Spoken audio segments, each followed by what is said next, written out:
Hey, it's Bernard Nomberg with the Nomberg Law Firm, and one of the areas that we handle for our clients are Social Security disability claims. And over the years, we've developed a list of the most common reasons why folks are denied in their applications for disability benefits. It's hard enough going through the process of applying for Social Security disability. You have to spend many hours gathering W-2s and medical records, lab results, pharmacy, and making sure that all of the proper information is part of your application. And then it takes weeks, if not many months, to get back that initial decision. And when you get that unfavorable decision, it can be pretty stressful. It can be pretty devastating at times, but no fear. There is the appeal process that you can go through. But before you get to that part, there's about 10 different things that I want to go over that may help in the initial application process.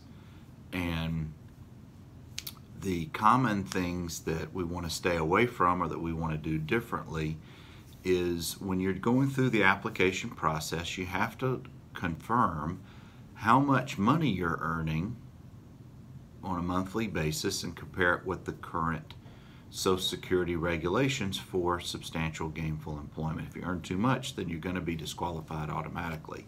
So you need to check at ssa.gov or give us a call. We'll help talk you through that part. Another reason or another basis for denial is that your disability isn't considered severe enough according to the government, according to the regulations, to meet the criteria of disability. And every case is different, and again, we'll be glad to go over those with you if you have those concerns or questions. Not following doctor's orders is a surefire way of getting your claim for disability benefits denied. When they go through the records, the initial decision makers and reviewers of your application, and they see that the doctor has ordered certain medical testing or treatments, etc., then they're just going to see a person who's in non-compliant, and that's probably going to kick your application out. If your disability is related to drug or alcohol addiction, it's going to get kicked out. You do not meet some of the basic non-medical requirements. That's another area we have to look at. I already mentioned one of them, and that was the substantial gainful activity limit of certain dollar amount earned per month, or if you don't have enough work credits within a given period of time. And again, every situation is case by case, but you have to have a certain number of credits paid in within a period of time prior to your application and your alleged onset date. Again, not cooperating with the Social Security Administration could be another one. For example, if they have set up a medical appointment and evaluation for you with one of the doctors to help guide them on what your medical conditions are or not, and you fail to show up at the appointments, that can get your application kicked. If the Social Security Administration cannot get in touch with you, make sure you've given them your most recent and best avenues of communication, whether it's your email or phone number or your physical mailing address. If they can't reach you, then they're not going to even put you into consideration.